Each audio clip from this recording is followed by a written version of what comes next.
اب آپ دیکھیے کہ جن کے پاس اسلام کی دولت نہیں، جن کے پاس ایمان نہیں، جن کو آخرت کا نہیں پتا، ان کے لیے دنیا کے مسائل بہت بڑے مسائل ہیں. اگر وہ یہ آیت پڑھ لیں نا اور اس پر ایمان لے آئیں کہ علیہا ملائکۃ غلاظ شداد لا یعصون اللہ ما امرہم ویفعلون ما یؤمرون، تو وہ سخت فرشتے ہیں جو کسی پہ بھی ترس نہیں کھائیں گے. اگر اللہ کے نافرمان مجرم کی حیثیت سے پیش ہوئے وہاں، کوئی بھی نہیں چھڑا سکتا. لیکن اس انجام تک پہنچنے سے ہم اپنے بچوں کو کیسے بچائیں؟ اس کے لیے سخت محنت کرنی پڑے گی. اور اس محنت میں کیا ہے کہ اپنے بچوں کو قرآن کی تعلیم دینی ہوگی. لیکن اگین بچوں کو قرآن کی تعلیم کہاں سے دیں گے جب خود ہی نہیں قرآن آتا، خود ہی نہیں سمجھا اس کو، خود ہی نہیں پڑھا اس کو. اور وجہ کیا ہے؟ بہت مصروف ہے، بچے ہیں چھوٹے چھوٹے، ٹائم نہیں ملتا. یا کیا عذر ہے؟ وہ ہماری میموری جو ہے نا، وہ ہمیں کچھ یاد رہتا نہیں اور ٹرائی بھی نہیں کریں گے. پھر کیا کہیں کوئی ٹیچر نہیں، اسکول بہت دور ہے، 100 بہانے. لیکن ان سارے بہانوں کے باوجود جن لوگوں نے کام کرنا تھا وہ کر رہے ہوتے ہیں. بہت سی مائیں ہیں، سینکڑوں میں نہیں ہزاروں میں، جو الحمدللہ کلاسز میں بھی جاتی ہیں یا گھر پہ بیٹھ کے انٹرنیٹ کے ذریعے پڑھتی ہیں یا پھر کوئی بھی رستہ ڈھونڈ لیتی ہیں. جب تک آپ کے ہاتھ میں کتاب نہیں آئے گی، بچے بھی اس کتاب کو اہمیت نہیں دیں گے. اس کتاب کے ساتھ اپنی محبت ظاہر کیجیے، اس کتاب کو پڑھ کر روئیے. جب بچے دیکھیں گے نا آپ کے آنسو کہ ماں کتاب میں سے کچھ پڑھ کے رو رہی ہیں، تو وہ کہیں گے کہ یہ کون سی چیز ہے کہ جس کو پڑھ کے رو سکتا ہے انسان. جب ہم دنیا کی چیزوں پہ روتے ہیں، ہم سب اپنے بچوں کے سامنے روتے ہیں کیونکہ ہم عورتیں ایموشنل ہوتے ہیں، ہم روتے ہیں. لیکن ہم سب سوچیں کہ وہ کون کون سی باتیں ہیں جن پر ہم اپنے بچوں کے سامنے روئے ہیں. جب وہ ہماری بات نہیں مانتے، بعض اوقات تو وہ انہیں کے آگے رونے لگتے ہیں کہ تم ہماری بات نہیں مانتے. بعض اوقات شوہر کچھ کہہ دے تو ان کے سامنے ابا کی شکایت کرتے ہیں کہ تمہارے ابا نے یہ کہہ دیا، تو رونے لگتے ہیں. بعض اوقات کسی اور چیز پہ رونے لگتے ہیں، کوئی چوٹ لگ جائے، کوئی تکلیف ہو یا کچھ. اللہ کے ڈر سے کتنی دفعہ ہم سب روئے ہیں. ٹھیک ہے وہ اکیلے میں رونا چاہیے، لیکن کبھی بچوں کے سامنے بھی رو لیں تو انہیں بھی پتا چلے کہ یہ بھی رونے کی چیز ہے، اور اس رونے میں کتنا لطف ہے، اور اس رونے میں کیا رحمتیں ہیں. کہ وہ حدیث میں آتا ہے نا کہ اس آنکھ پر جہنم کی آگ حرام ہے جو اللہ کے ڈر سے روتی. ذکر اللہ خالیا ففاضت عیناہ، کہ تنہائی میں اللہ کو یاد کیا اور اس کی آنکھوں سے آنسو بہ پڑے. وہ اللہ کی یاد میں روتا ہے تو اللہ کی یاد میں روئے. پھر اسی طرح بچوں کو جب کوئی مسئلہ پیش آئے تو ہر چیز یہ نہ کہ میں ہوں نا، نہیں کہا کرے اللہ ہے نا، حل ہو جائے گا. ہم مائیں ان کو اپنا آپ ایسا دکھاتے ہیں کہ ہم تمہارے لیے انڈسپینسیبل ہیں، ان کو ایسے کنٹرول میں رکھتی ہیں کہ ساری زندگی یہی ظاہر کرتی ہیں کہ بس ہم ہیں تو تم ہو، ہم مر گئے تو پتہ نہیں تمہارے ساتھ کیا ہو جانا ہے. میں وہ پڑھ رہی تھی شیخ سعدی کے بارے میں. ایک تو شیخ سعدی وہ ہے نا جو فارسی کی کہانیاں جنہوں نے لکھی ہیں اور وہ مشہور. ایک اور بھی شیخ سعدی ہیں، وہ شیخ ابن عثیمین کے استاد ہیں جن کی تفسیر ہے تفسیر سعدی. آپ میں سے کسی نے پڑھی ہے؟ اچھا ختم نہیں ہوئی لیکن معلوم ہے الحمدللہ. آپ اس کا مقدمہ پڑھیے گا، شروع کا حصہ. اس میں ان کے حالات جو لکھے ہوئے کہ وہ کون تھے. 4 سال کے تھے ماں فوت ہو گئی، 7 سال کے تھے باپ بھی فوت ہو گئے. اب آپ امیجن کریں ایک بچہ جس کی ماں بھی فوت ہو جائے، باپ بھی فوت ہو جائے، تو ہم کہیں گے بس یہ تو بگڑے گئی اور یہ تو محروم بچہ ہے، اس کی تربیت کون کرے گا. ہم سمجھتے ہیں ہم ٹھیکیدار ہیں تربیت کے. یاد رکھیے تربیت صرف اللہ کرتا ہے. ہم تو کوشش کرتے ہیں نا، اس نے ہمیں ذریعہ بنایا ہے. تربیت اللہ سبحانہ و تعالیٰ کرتے ہیں. حضرت مریم کی تربیت کس نے کی تھی؟ قرآن مجید کیا کہتا ہے؟ انبتها نباتا حسنا، اللہ نے اس کو بہت عمدہ طریقے سے پروان چڑھایا. تو کہتی یا اللہ تو نے ان کو پروان چڑھایا تو ہمارے بچوں کو بھی عمدہ طریقے سے پروان چڑھا دے. ہم تو صرف کوشش کر رہے ہیں نا، ہمیں آتی بھی نہیں ہے کہ ہم پتہ نہیں ٹھیک بھی کرتے ہیں کہ نہیں کرتے، لیکن تو سب جانتا ہے نا. تو اپنی خاص رحمت سے ان کی اچھی تربیت کر دے. تو جب اللہ سبحانہ و تعالی ہمارے بچوں کو ہدایت دیں گے تو پھر انہیں کوئی گمراہ کرنے والا بھی نہیں. من یہدہ اللہ فلا مضل لہ ومن یضللہ فلا ہادی لہ، اور اگر اس نے بھٹکا دیا تو کوئی ہدایت نہیں دے سکتا. تو اس واقعے سے، یعنی 7 سال کی عمر میں وہ یتیم مسکین ہے، تو اللہ تعالیٰ نے ان کو اپنے رستے پہ رکھا. اور پھر ہوتا ہے نا کہ جب زندگی میں کوئی محرومی ہوتی ہے تو 2 طریقے ہوتے ہیں. کچھ لوگ اس محرومی پہ روتے رہتے ہیں، دن رات روتے ہیں، کرب میں مبتلا ہوتے ہیں، خود بھی اذیت میں، آس پاس والوں کو بھی زندگی حرام کر دیتے ہیں. اور کچھ لوگ اس کو پازیٹو طرف لے جاتے ہیں، یعنی کہ مثبت رستے پہ لے جاتے ہیں. اور وہ کیا ہوتا ہے کہ جب وہ دیکھتے ہیں کہ دنیا ہم سے منہ پھیر گئی ہے تو وہ اور اللہ کی طرف متوجہ ہو جاتے ہیں اور یکسوئی کے ساتھ اللہ کی عبادت کرنے لگتے ہیں. تو جب نہ ماں تھی نہ باپ تھا تو انہوں نے علم کے ساتھ، کتابوں کے ساتھ ایسا شغف کیا، اتنی زیادہ ان کو دلچسپی ہو گئی کہ انہوں نے بے شمار کتابیں لکھی، اور قرآن مجید کی تو اتنی خوبصورت تفسیر لکھی، اور ایسے بڑے بڑے شاگرد پیدا کیے کہ بے شمار لوگوں کو فائدہ پہنچایا. حضرت مریم کے بھی والد فوت ہو چکے تھے جب ان کی والدہ نے اللہ تعالیٰ سے کہا کہ انی نذرت لک ما فی بطنی محررا فتقبل منی، فتقبلها ربها بقبول حسن. لیکن شروع کہاں سے ہوا تھا کہ ماں نے کہا کہ یا رب تو قبول کر لے، میں اسے تیرے راستے میں لگاؤں گی. وانبتها نباتا حسنا وکفلها زکریا، رزق کا انتظام بھی اللہ نے کر دیا. کلما دخل علیہا زکریا المحراب وجد عندها رزقا قال یا مریم انى لك هذا قالت هو من عند اللہ. سب اللہ کی طرف سے، اللہ رزق دیتا ہے. بچوں کے رازق ہم نہیں ہیں، اللہ رازق ہے. ہم صرف کوشش کرتے ہیں، ہمارے حصے میں جو کام آیا تو ہم اپنی ڈیوٹی پوری کر رہے ہیں، باقی تو سب کچھ وہ کرنے والا ہے. تو اس لیے اگر آپ چاہتے ہیں کہ آپ کے بچے آپ کے فرما بردار ہوں، آپ فوت ہو جائیں تو آپ کے لیے صدقہ جاریہ بنے، مرنے کے بعد آپ کے لیے دعائیں کریں، تو اس کے لیے ہمیں اب اپنا حصہ ڈالنا ہوگا، اب تربیت کرنی ہوگی، اب کوشش کرنی ہوگی. اور پھر ان ساری کوششوں میں جو اہم ترین چیز ہے وہ ان کے لیے دعائیں. والد کی دعا اپنی اولاد کے حق میں بہت اچھی طرح قبول ہوتی ہے. تو کسی بھی وقت مایوس نہ ہو، چونکہ یہ ایک بہت مشکل کام ہے، صبر آزما کام ہے، یعنی بچے کی تربیت. اس لیے بہت زیادہ صبر کی ضرورت ہے، بہت زیادہ صبر کی.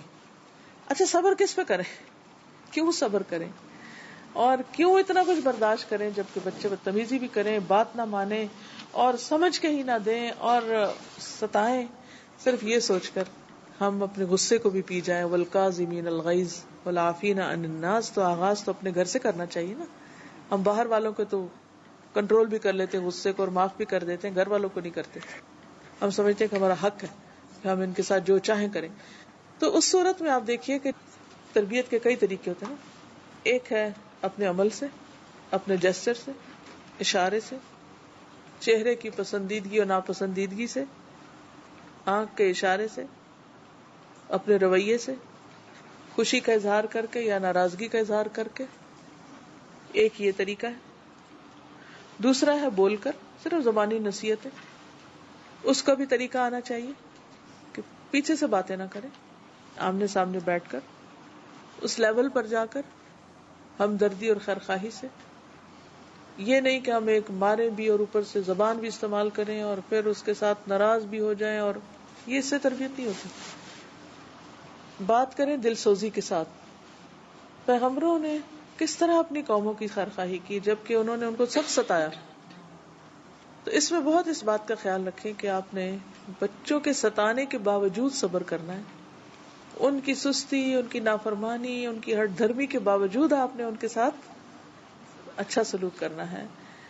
ہاں سختی بھی کرنی کسی وقت، لیکن کبھی کبھی، کیونکہ روز کی سختی فائدہ مند نہیں ہوتی، کبھی کبھار کی فائدہ دیتی ہے لیکن روز کی نہیں. پھر آپ دیکھیے کہ کچھ اصول بنائیں، کچھ اپنے ویلیوز رکھیں جو ان کو پہلے سے بتا دیں کہ یہ کریں گے یہ نہیں کریں گے.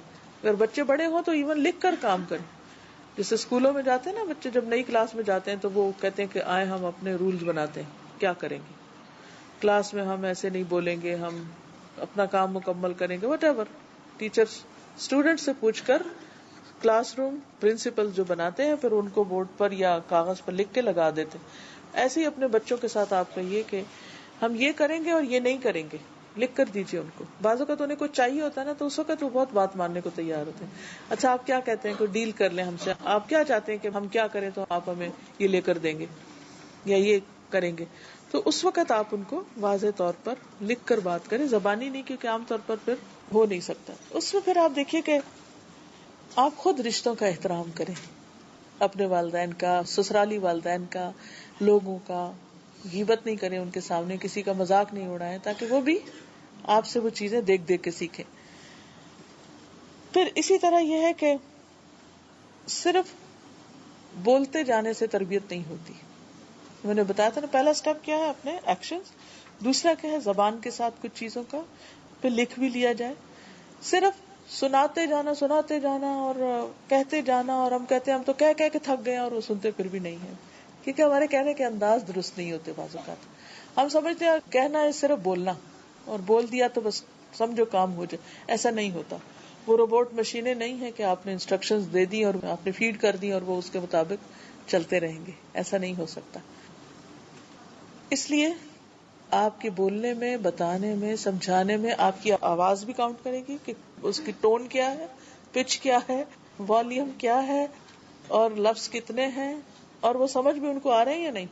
کیونکہ بچے پڑھ رہے ہیں انگریزی اور فرینچ اسکولوں میں, اور ہم بولتے ہیں ان سے اردو بعض اوقات, اور ان کو لفظ سمجھ بھی نہیں آ رہا تو ہم کیا کر رہے ہیں. بعض اوقات آپ اتنی دیر ڈانٹتے اور وہ ایسے ہی دیکھتے رہتے ہیں آپ کو, بعد میں بتاتے ہیں اس کا مطلب کیا ہے. تو یہ کمیونیکیشن گیپ ہے نا ہمارے اور ان کے بیچ میں, تو اس کو کم ہونا چاہیے. پھر یہ کہ غلط وقت پہ بات نہ کریں. اچھا غلط وقت کیا ہے, جب بچے کھانا کھا رہے ہوں.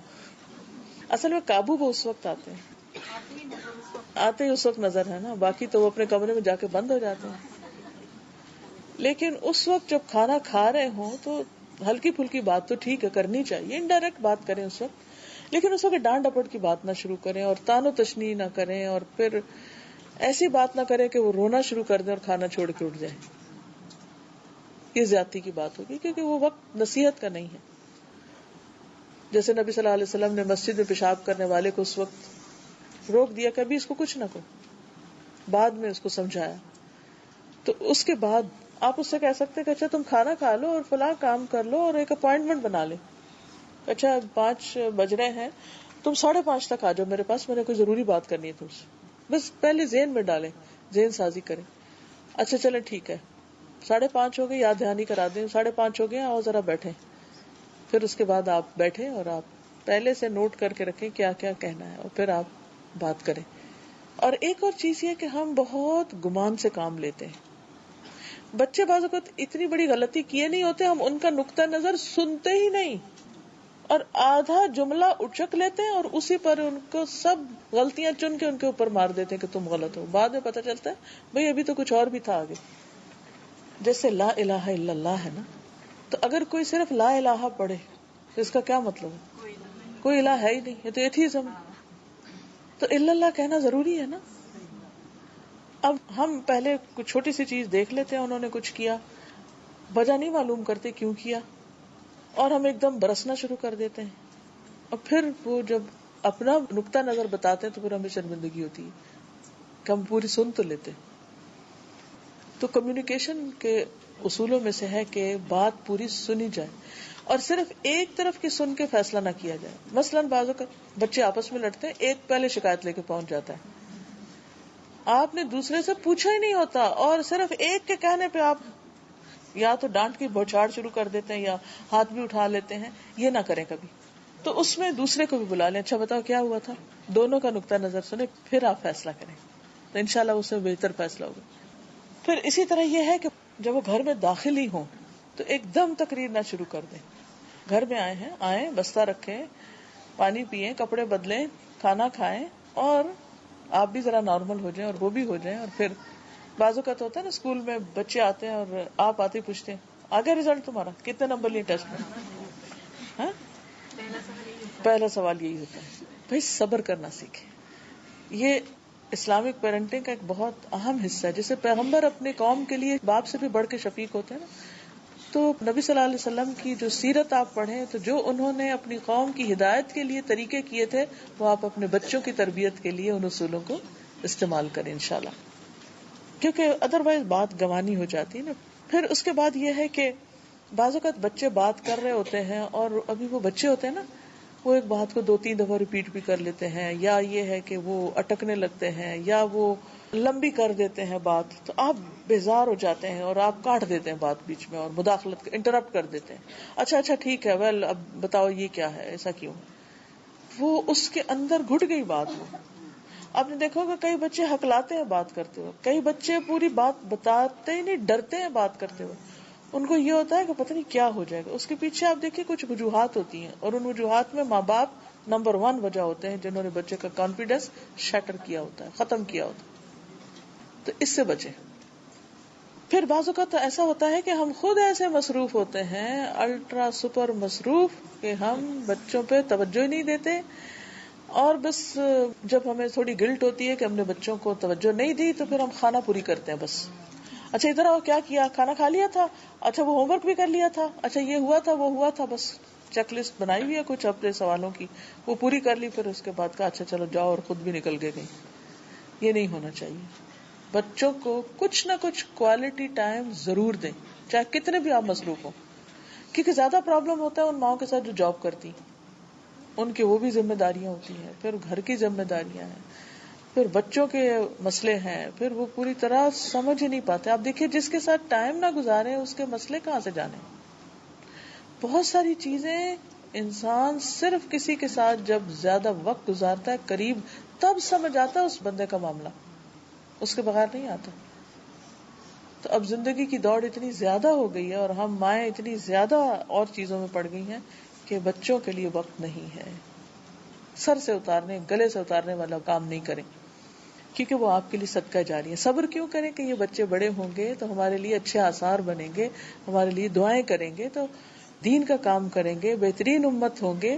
تو یہ سب کچھ ہمارا ایک کنٹریبیوشن ہے انسانیت میں، ایک بہت بڑا کام ہے. پھر اسی طرح یہ ہے کہ الزام تراشی سے بچیں. یعنی بعض اوقات ہم بچے کو صرف ایکیوز کرتے رہتے ہیں، تم پڑھتے نہیں ہو، تم سوتے رہتے ہو، تم اٹھتے نہیں ہو، تم یہ نہیں کرتے، تم کھیلتے نہیں، تم کھاتے نہیں، تم یہ نہیں، تم یہ نہیں، تم یہ نہیں. یہ جو ایکوزیشنز ہوتے ہیں یہ بچے کا دل چھوٹا کر دیتے اور اس کے اندر احساس کمتری پیدا کر دیتے ہیں کہ میں زندگی میں کچھ نہیں کر سکتا. اور بعض اوقات وہ اچھے بھلے کرتے کرتے پیچھے ہٹ جاتے ہیں. اس لیے کئی دفعہ بچے کہتے ہیں نا کبھی تو خوش بھی ہو جایا کریں کہ ہم نے کچھ کیا بھی تو ہے نا، آپ صرف یہ دیکھتے ہیں ہم نے کیا نہیں کیا. اور واقعی ہم یہی کرتے ہیں کہ کیا نہیں کیا اسی پہ نظر رکھتے ہیں. بعض اوقات ہم ایسی ایکسپیکٹیشنز ان سے رکھ بیٹھتے ہیں جو وہ بیچارے غریب پوری نہیں کر سکتے، اور بچوں سے کمپیئر کرتے رہتے ہیں. اور تمہاری خالہ کے بیٹے نے یہ کر دیا، اور چچا کا بیٹا وہاں پہنچ گیا، اور فلاں یہاں، اور تمہارا کلاس فیلو ایسا، اور تم تو ابھی کچھ بھی نہیں. اور پھر اگر گریڈز اچھے نہ آئے تو پھر تو خود بھی بے ہوش ہوتے ہیں اور ان کو بھی کرتے ہیں جیسے زندگی یہی ختم ہو گئی. دیکھیے بس ایک بچے نے 2 سال پڑھا ہے اور 2 گھنٹے میں اس کا جائزہ کہاں سے ہو سکتا ہے؟ یہ تو لک کی بات ہے. اگر اس کی پسند کے کوشچن آ گئے تو اس نے بہت اچھا اچیو کر لیا، اگر نہیں آئے تو وہ نہیں حاصل کر سکے گا جو آپ نے توقع رکھی ہو کہ A* ہی لے کر آئے. چلے پاس ہو گیا ٹھیک ہے، کچھ نے کچھ اور کرنا ہوگا. کیونکہ اصل چیز یہ کہ بچے اپنے شوق اور اپنی عقل استعمال کر کے نئے فیلڈز میں جائیں. ہم نے ان کے لیے خود ہی خانے مقرر کر دیے اور ان کو ٹارگٹ دے دیا کہ یہ بس تم نے اس خانے میں جا کے اوپر رکھ کے آنا ہے تو ہم سمجھیں گے تم کامیاب ہو، اور اگر تم نے کچھ اور کیا تو تم پھر کچھ نہیں کر سکتے. تو یہ چیز نہیں ہونی چاہیے. پھر اسی طرح یہ ہے کہ جیسے پہلے بھی میں نے عرض کیا تھا، دوبارہ ریمائنڈ کراؤں گی کہ چیخ چلا کے نہیں بات کرنی، کیونکہ اس سے طاقت تو بہت لگتی ہے مگر نتیجہ کم نکلتا ہے، اثر کم ہوتا ہے. پھر اسی طرح یہ ہے کہ جو ہمارا صبر ہے، اکثر مائیں ایسا کرتی ہیں لیکن ہم بعض اوقات بچوں پر آؤٹ آف دا وے جا کے احسان کرتے ہیں لیکن ان کی زندگی دوبر کر کے رکھ دیتے ہیں. خصوصاً جب سنگل پیرنٹس ہوتے ہیں اس میں ماں کی ایکسپیکٹیشنز بہت زیادہ بڑھ جاتی ہیں کہ میں نے باپ بن کے بھی پالا، میں نے ماں بن کے بھی پالا، میں نے یہ بھی دیا، میں نے یہ بھی دیا، اور تم نے کیا کیا؟ اگر ان کے ریزلٹ اچھے نہ آئے یا انہوں نے کوئی اور جو آپ نے چاہا وہ اچیو نہیں کیا، کوئی جاب نہیں ملی، کچھ نہیں، سارا الزام پھر ان کو دے دیتے ہیں اور ان کو ذہنی مریض بنا دیتے ہیں. یہ نہ کریں. ٹھیک ہے ان کو احساس دلائیں اور ان کو پھر انکریج کریں کہ دوبارہ کریں, ٹرائی اگین, لیکن ان کو لیٹ ڈاؤن نہیں کریں, کیونکہ جو بھی ہم ان پر احسان کرتے ہیں اس کے بدلے اللہ سبحانہ وتعالیٰ ہمارے لیے درجات لکھ لیتا ہے. وہ حدیث یاد ہوگی جو انس بن مالک نے روایت کیا کہ حضرت عائشہ رضی اللہ تعالیٰ عنہا کے پاس ایک عورت آئی جس کے ساتھ اس کے 2 بچے تھے. تو حضرت عائشہ سے اس نے کہا کہ میں بھوکی ہوں, بچے بھی بھوکے ہیں, کچھ کھانے کو چاہیے, کچھ مانگا. تو حضرت عائشہ نے ایک ٹہنی نکالی جس کے ساتھ 3 کھجوریں تھیں. 3 لوگ تھے, انہوں نے تینوں کو دی. ماں نے ایک ایک کھجور دونوں بچوں کو دی, اور ایک جب خود کھانے لگی تو اتنی دیر میں بچے اپنی کھجوریں ختم کر چکے تھے. انہوں نے ماں کی طرف پھر دیکھا, صرف دیکھا, تو ماں نے منہ کی طرف لے جانے کی بجائے نکال کر اس کے 2 حصے کر کے پھر بچوں کو دے دیے. یہ بات جو تھی حضرت عائشہ کے دل کو لگ گئی. جب نبی صلی اللہ علیہ وسلم گھر تشریف لائے تو ان کو انہوں نے قصہ سنایا, تو آپ نے فرمایا تم اس بات پر حیران ہو رہی ہو, اس عورت نے اپنے بچوں پر جو رحم کیا ہے اس کی بدولت اللہ تعالیٰ اس پر رحم فرمائے گا. کرو مہربانی تم اہل زمین پر, خدا مہربان ہوگا عرش بری پر. جو اہل زمین سے ہم سمجھتے ہیں وہ پتہ نہیں کہاں کے لوگ, کوئی دوسرے کہیں رہتے ہیں, نہیں, ہمارے اپنے ہی بچے ہماری رحمت کے سب سے پہلے مستحق ہیں, اور ان کے ساتھ اگر ہم احسان کریں تو اس کا صلہ ہے کہ توقع اللہ سے رکھیں. پھر صحیح مسلم کی روایت میں آتا ہے کہ آپ نے فرمایا کہ اللہ نے اس کی وجہ سے اس عورت کے لیے جنت لکھ دی اور آگ سے اس کو نجات دی, اپنے بچوں پر رحم کرنے کی وجہ سے. تو میں ان ماؤں کو یہ کہنا چاہوں گی کہ جو اکیلے میں بچوں کو پال رہی ہیں, کہ باپ فوت ہو گیا یا چھوڑ کے چلا گیا یا کوئی اور مسئلہ ہو گیا یا دوسرے ملک میں ہے یا کچھ بھی, تو ڈبل ذمہ داری آ گئی. آپ اپنی جان مار رہے ہیں, کما کے بھی دے رہے ہیں, ہر طرح سے مسئلہ حل کر رہے ہیں, لیکن اس کو گنوائیں نہ, صرف رو رو کے مت گنوائیں. زبان سے ایسی باتیں نہ نکالیں کہ جس سے اجر مارا جائے. اللہ نے آپ کو یہ بچے دیے اور آپ کے اوپر ذمہ داری ڈال دی کہ شوہر لے لیا, فوت ہو گیا, کچھ بھی ہو گیا, اور آپ یتیم بچوں کی کفالت کر رہی ہیں. یہ بہت بڑی نیکی. جب وہ پڑھتے نا کہ جس گھر میں یتیم ہوتا ہے اور وہ اس کے سر پہ ہاتھ رکھے تو ہر بال کے بدلے اس کے لیے بخشش اور نیکیاں اور سب, یہ عموماً ہم سمجھتے ہیں شاید یہ کسی غیر کے بچے کو, یتیم کو بلا کے سر پہ ہاتھ پھیریں گے یا اس کو کچھ دیں گے. جب اپنے گھر میں, یعنی کہ ایک عورت کا شوہر فوت ہو جاتا ہے تو وہ بچے بھی یتیم ہیں, اور جب وہ ان یتیموں کی پرورش کر رہی ہے تو اس کے لیے بھی ویسا ہی اجر ہے جو کسی یتیم کی دیکھ بھال کرنے کے لیے لگا ہوتا ہے, بھاگ دوڑ کر رہا ہوتا ہے. اور وہ نبی صلی اللہ علیہ وسلم کے بالکل قریب ہوں گے قیامت کے دن, جو یتیموں اور بیواؤں کے لیے بھاگ دوڑ کر رہے ہیں. تو اس لیے کبھی دل چھوٹا نہ کریں کہ اللہ میں تیرے فیصلے پہ راضی ہوں, تو نے مجھے اس آزمائش کے لیے چنا, میں تیرے فیصلے پہ راضی, میں کوئی شکوہ نہیں کروں گی, اور اللہ مجھے توفیق دینا کہ میرے منہ سے کوئی ایسی بات نہ نکلے. اگر تو نے مجھ پر یہ ذمہ داری ڈالی تو میں آسان طریقے سے اس کو نبھاؤں گی. دل تنگ نہ ہونے دیں, ہمت اور حوصلے سے کام لیں, کیونکہ یہ وقت بہت جلد گزر جائے گا اور آپ کا اجر محفوظ ہو جائے گا اللہ کے ہاں.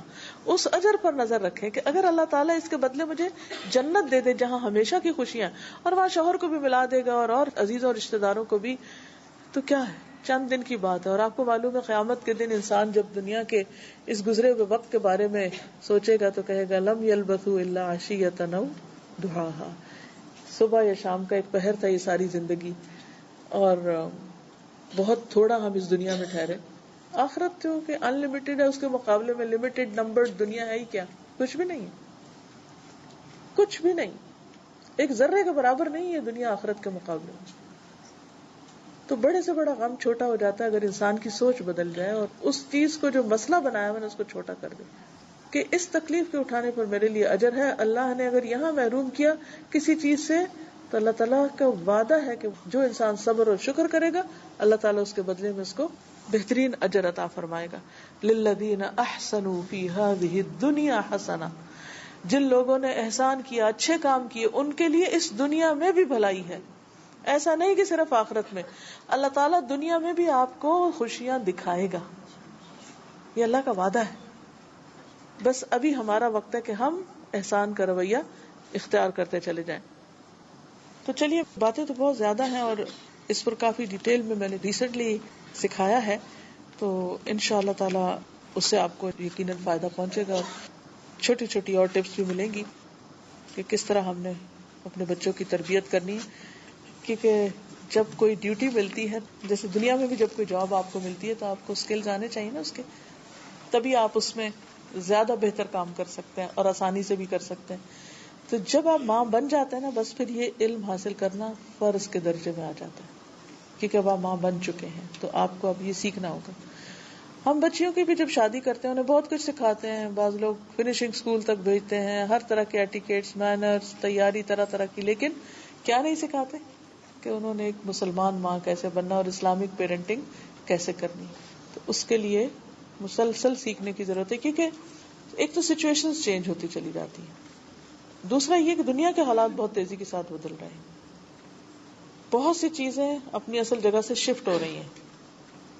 جو چیزیں پہلے پاور کا سمبل ہوتی تھی وہ اپنی جگہ چھوڑ رہی ہیں، وہ اور جگہوں پر منتقل ہو رہی ہیں.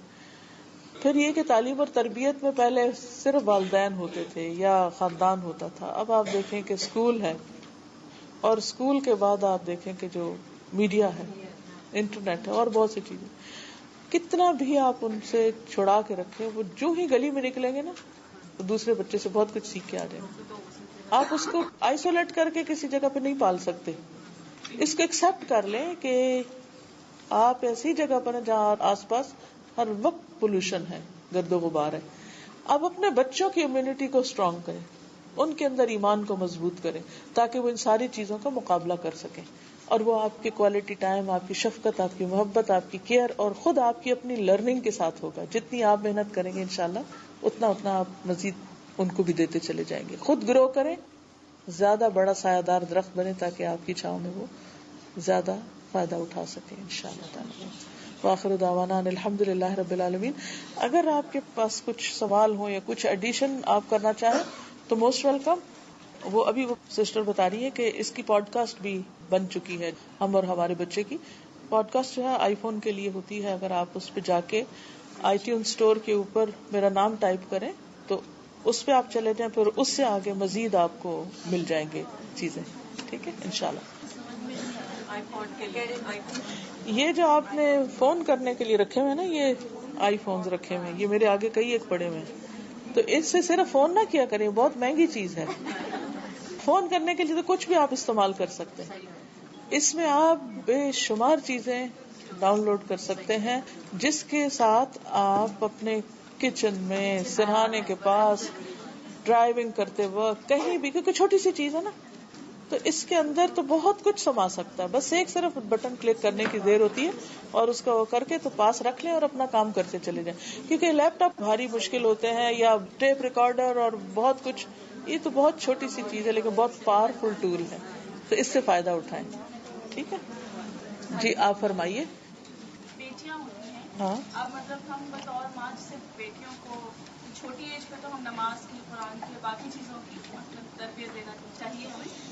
تو آگے کے لیے جیسے بڑی ایج کے لیے کہ بھائی بڑے ہو کے تم یہ کرنا، یا مطلب لڑکوں سے اس طرح ڈسٹینس رکھنا، یا شادی ہوتی، یہ چیز کس ایج سے ان کو بتائی؟ کیونکہ بچپن سے. ہمیں تو نہیں پتا جی، کیا، جیسے لوگ کہتے ہیں نا ارے نہیں ابھی چھوٹی ہے، ابھی شادی کے بعد والی باتیں کہ آگے ایسے بہیو کرنا، وہ نہ بتا. اس میں آپ دیکھیے کہ آپ فار لائف بچے کو تیار کریں، صرف شادی کے لیے نہیں، صرف جاب کے لیے نہیں، صرف کسی چیز کے لیے. جو اخلاق ہے اور جو بیسک ویلیوز ہیں، یعنی کہ ایک لڑکی کی حیثیت سے جیسے اس کے اندر حیا کی کوالٹی ڈالنے کی ضرورت ہے، تو وہ صرف شادی کے بعد کے لیے، جوانی کے لیے نہیں، وہ بچپن سے ہی اس کی ٹریننگ اس طرح کریں کہ اللہ تعالیٰ نے کس طرح مرد اور عورت کو الگ الگ پیدا کیا ہے، اور کیسے کیسے آپ کو لڑکیوں کے ساتھ کھیلنا ہے، لڑکوں کے ساتھ ڈسٹینس کس طرح رکھنا ہے. تو عمر کے ساتھ ساتھ دوسری بات یہ کہ آپ دیکھیں گے بچے خود بہت سوال کرتے ہیں، بچوں کے سوالوں کو ڈسکریج نہ کریں.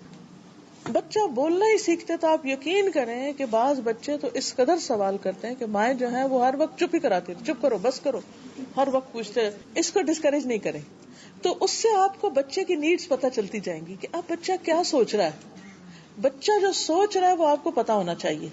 آپ انکریج کریں. بعض مائیں کیا کرتی ہیں، بچہ کچھ بولتا ہے تو ہنس پڑتی ہیں آگے سے. یہ انتہائی غلط بات ہے.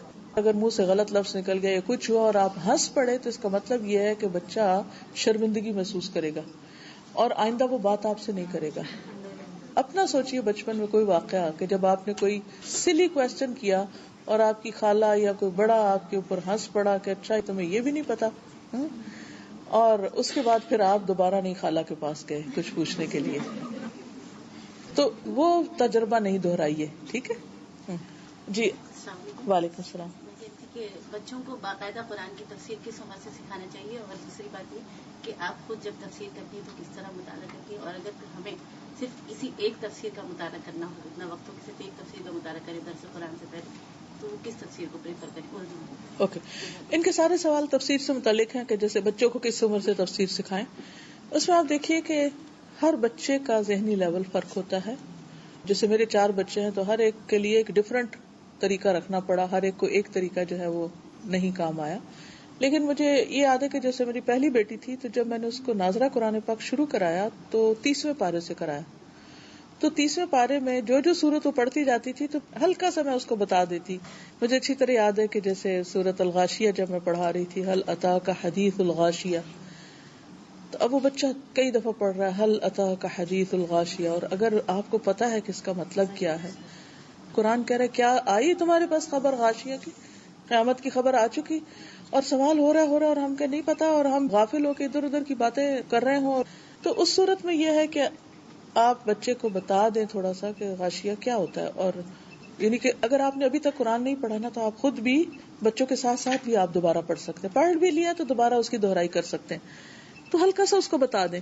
اب دیکھیے کہ کتنا لیتا ہے، لمبی تقریر نہیں، تھوڑا سا مختصراً کتنا لے گا، کہاں تک سمجھے گا، اور اس کو تھکنے نہ دیں اس میں کہ وہ کہ اچھا اب آپ یہ بتائیں گی مجھے اور آپ روز ہی بتانے لگتی ہیں. اور اس میں بھی انتظار کیجیے کہ کون سا وقت زیادہ بہتر ہے. کوئی لگی بندی روٹین پالیسی نہیں، اچھا اب یہ پڑھ لیا، اب یہ مشینی انداز میں نہیں یا کسی کلاس روم کے انداز میں نہیں. اور پھر آپ کو پتا ہوگا نا پیچھے کون سی چیز بتائی جا چکی ہے، اب دوسری پہ فوکس کرنا. مثلا ایک صورت میں آپ نے جہنم پہ فوکس کیا تو دوسری میں آپ جنت کے اوپر مزید بات کریں. پھر اسی طرح ان کا سوال یہ تھا کہ کون سی تفسیر پڑھنی چاہیے اور اس کے بعد آپ کو درس دینا چاہیے. اب دیکھیے کہ پھر اگین یہ ہے کہ آپ کا اپنا لیول کیا ہے کہ آپ اردو پڑھ سکتی ہیں، انگریزی پڑھ سکتی ہیں، عربی پڑھ سکتی ہیں. اگر آپ بیسک لیول پر پڑھنا چاہتی ہیں تو احسن البیان جو ہے حافظ صلاح الدین یوسف کا، وہ بہت ہی اچھا ہے. بیسک میننگ بڑی اچھی طرح آپ کو واضح کر دیتے ہیں. احسن البیان حافظ صلاح الدین یوسف.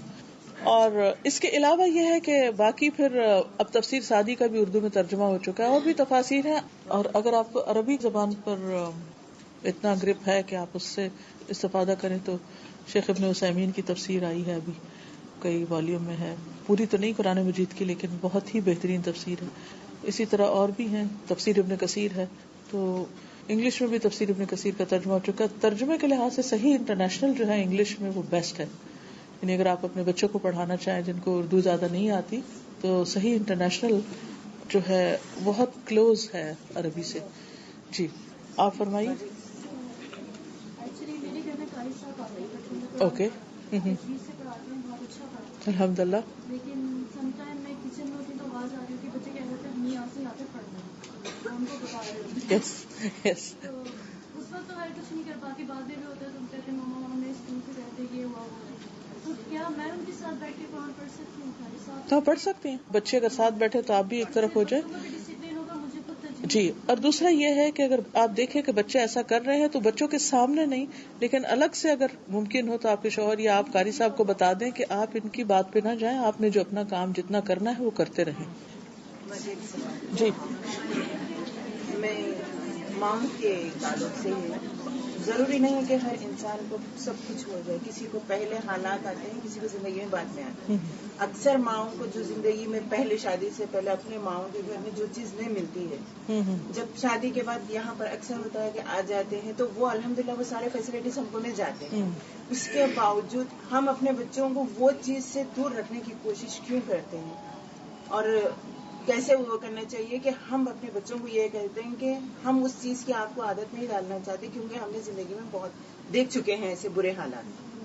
اب الحمدللہ اس کے باوجود اپنے بچوں کو دینے کے لیے تھوڑا سا وہ پیچھے ہٹتے ہیں. یعنی کیا دینے کے لیے؟ کوئی بھی چیز کی فیسلٹیز ہے، آرامی کی چیزیں ہیں. دیکھیے ان سب چیزوں میں زندگی میں جتنی بھی نعمتیں ہوں آپ کے پاس پھر بھی ایک حد کے اندر ہی خرچ کریں.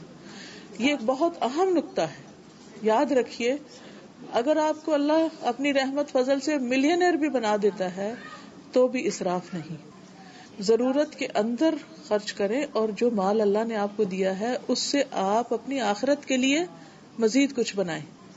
کیونکہ عموماً یہ ہوتا ہے کہ ہم بچوں کو اتنی زیادہ فیسلٹیز دے دیتے ہیں اور بعض اوقات اتنی ناروا ان کی باتیں ماننے لگتے ہیں کہ جس سے ان کے مزاج بگڑ جاتے ہیں. اور پھر آئندہ اگر زندگی میں انہیں وہ سب کچھ نہ ملے، کیونکہ کب تک ہم ان کو دے سکتے ہیں، اللہ ہی رازق ہے، اللہ نے ہر ایک کا رزق الگ لکھا ہے، تو پھر ان کے لیے بعض اوقات زندگی گزارنا مشکل ہو جاتا ہے. تو اس میں صرف یہ نہ دیکھیں کہ کتنے کی چیز، بلکہ یہ دیکھیں کہ کتنی ضرورت کی چیز، اور پھر اس میں ریاکاری اور دکھاوا اور دوسرے بچوں کے اوپر یا دوسروں کے اوپر تکبر کی کیفیت نہ ہو کہ ہم ان سے بہتر ہیں کیونکہ ہمارے پاس مال زیادہ ہے.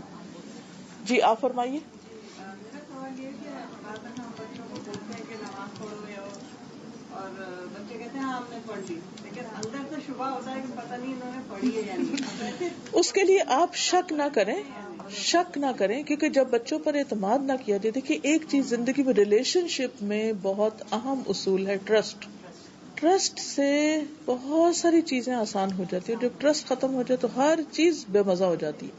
تو اس ٹرسٹ کو نقصان نہیں پہنچنا چاہیے. شک نہ کریں، اور شک آ جائے تو تجسس نہ کریں، کیونکہ اللہ نے تجسس سے منع کیا ہے نا، کیونکہ تجسس بھی حرام ہے. اب یہ ہے کہ اس حد تک آپ ضرور دیکھ لیں کہ مثلا آپ کو شک گزر رہا ہے تو اپنے شک کو دور کرنے کے لیے آپ کوئی کراس کوشچن کر سکتے ہیں تاکہ آپ کا شک دور ہو جائے. لیکن ہمیشہ شک رہنے نہ دیں. مثلا یہ ہے کہ بچے کو کہا نماز پڑھو تو اس نے کہا میں نے پڑھ لی، تو آپ اس سے پوچھ سکتے ہیں کہ کہاں پڑھی ہے، تو پتہ چل جائے گا. اور اگر آپ کو تحقیق کرنے پہ پتہ چلا کہ اس نے پڑھی کوئی نہیں، تو اس کا مطلب ہے کہ اس جھوٹ کی اصلاح کی ضرورت ہے. یہاں نماز سے پہلے سچ سکھانے کی ضرورت ہے. اور اب وہ بھی اسی وقت نہیں کھڑے کھڑے آپ سکھائیں گے. اب آپ کو پتا چل گیا کہ یہ خامی اس پہ ورک کر رہا ہے. اب آپ کسی اور وقت میں کسی اور طریقے سے مختلف مواقع کا انتظار کرتے، سچویشن کے مطابق آپ کیا کریں کہ بچے کو یہ بتائیں کہ جھوٹ کتنی بڑی چیز ہے، کتنی سخت نقصان دہ چیز ہے. تو انشاءاللہ تعالیٰ اگر اس کو یہ پتا چل گیا، سچ بولنا آ گیا، تو بہت سی چیزیں اپنی جگہ پر خود ہی آنا شروع ہو جائیں گی. ایک سوال یہ ہے کہ بچے صدقہ جاری ہوتے ہیں، جن عورتوں کے بچے نہ ہو تو ان کے لیے کیا ہے؟ کیونکہ ایسی عورتوں کو لوگ کہتے ہیں کہ یہ بدقسمت ہیں اور بانجھ ہیں اور انہیں برا بھلا کہتے ہیں. دیکھیے حضرت عائشہ رضی اللہ تعالی عنہا نے اپنا صدقہ جاریہ کیا بنایا تھا؟ حضرت عائشہ نے کیا کیا تھا؟ کئی 100 یتیم بچوں کو پالا تھا. آپ یتیموں کو، ایسے لوگوں کو مدد کریں اور ان کے اوپر کام کر کے اپنا صدقہ جاریہ کمائیں. ضروری نہیں ہوتا کہ ہمارے اپنے ہی بچے ہمارے لیے صدقہ جاریہ ہوں، شاگرد بھی بہترین صدقہ جاریہ ہوتے ہیں.